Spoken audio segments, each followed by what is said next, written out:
What's up everyone, welcome to the second tutorial in Photoshop. Today we're going to be covering the more basic tools. Last time we left off with the slice tool, so let's start now with the spot healing brush tool. There are three main sections of this: the spot healing brush, the healing brush, and the patch tool. The spot healing brush is for anything that you want to go over in the image that doesn't really belong in the image. So say you want to get rid of this, just paint over it and it would disappear. It's not really useful for big images like this, but when you have an old image with a scratch on it or some dust, it's really useful. The healing brush tool is to recreate a section of your image. So say you wanted to recreate this rock, just hold down the Alt tab and you'll see little crosshairs. Click once, and then once you go to another section of your image, you can simply just paint and it will recreate. And the patch tool is just for larger sections, just like the same as the healing brushes.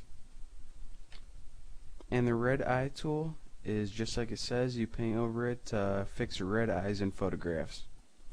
The brush tool is one of the most basic tools. As you can see, you select it and you just paint just like a normal brush. And the pencil tool right here is very similar, except it gives you very hard and jagged edges, a lot more harsh than the brush. And the color replacement tool, you select a color from down here and you paint over your image and it paints the shade of color. As you can see, it's turning everything a shade of green right now. And these tools are called the stamp tool and the pattern stamp tool. The clone stamp tool is a lot like the healing brush. To copy a section of your image, just hold down the Alt tab, click, and as you see, you can paint again that section of the image anywhere else on your photograph. The pattern stamp tool allows you to go up, make a selection of a pattern. So we'll select the bubbles, and as you see, if you go down and paint, it begins painting that texture or pattern on your photograph. The history brush tool allows you to paint. So say you would make a line, and if you painted over it, it painted the history of whatever your last action was. So if you painted a line and then painted it with a history tool, it would delete whatever section of that line you painted over. And the art history brush is not very useful, so we'll cover that at another time. The eraser tool erases whatever section of the image. Very simple. And the background eraser tool erases the background. And since we only have one layer right here, you can see that it's doing the same thing, but once you have multiple layers, and we'll talk about that later on, it's pretty useful. And right here we have the gradient tool and the paint bucket tool. The gradient tool allows you to pick two colors down here, a main color and a foreground color, and go over your image, and as you can see, it gradually fades from one color to the next. Now the paint bucket tool is different.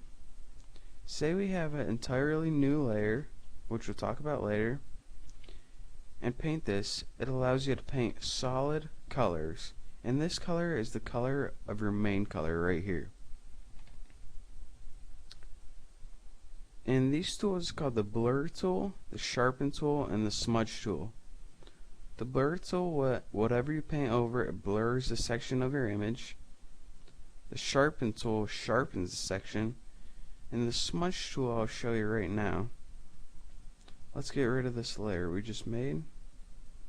So say we wanted to smudge this. Just select your smudge tool, and as you can see, that portion of the image is smudging. These tools is the dodge tool, and what the dodge tool does is lighten any pixels that you paint over. The burn tool does just the opposite. Whatever pixels you're painting over, it darkens those pixels of a similar color. And the sponge tool just saturates the colors. So whatever colors you're painting over with a sponge tool, it just brings out more of the natural colors. This is called the pen tool, and it's a whole nother tool on its own, so we'll talk about that later. The text tool does exactly like you think. If you click it, you can type text either from left to right or up and down. These arrows are for the pen tool, so we'll talk about those later. The rectangle tool and other shape tools are just like they sound. If you select the rectangle tool, you can of course make a rectangle on your image. Just basic shapes. And then we have this custom shape tool down here. And as you see, if you go up here, you can select from a wide range of custom shapes. And then you could simply drag, and now you would have whatever shape you selected on your image. Right here is called the note tool. It's for taking notes. If you wanted to remind yourself, you can either take it by text or audio if you have a microphone. This tool is called the eyedropper tool and is very useful. Say you wanted to paint this color with blue, but you couldn't find it anywhere. Just select it with the eyedropper tool, just press click, and as you can see on your colors palette, it now changed to blue. So you can now select your brush and paint with that blue color.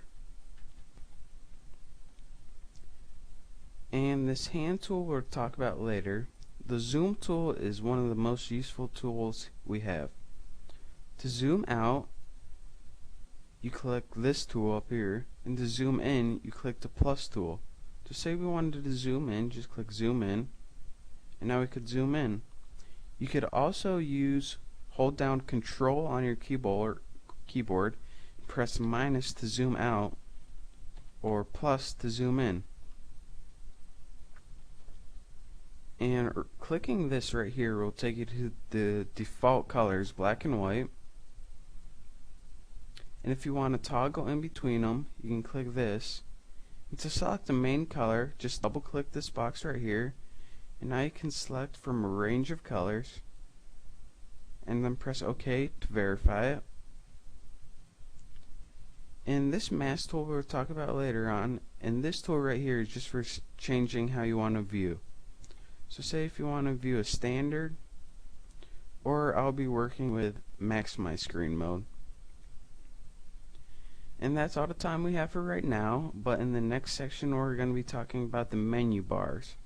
And if you're not already there, you can go to www.thenewboston.com, and I'll cover everything I went over today. Thanks.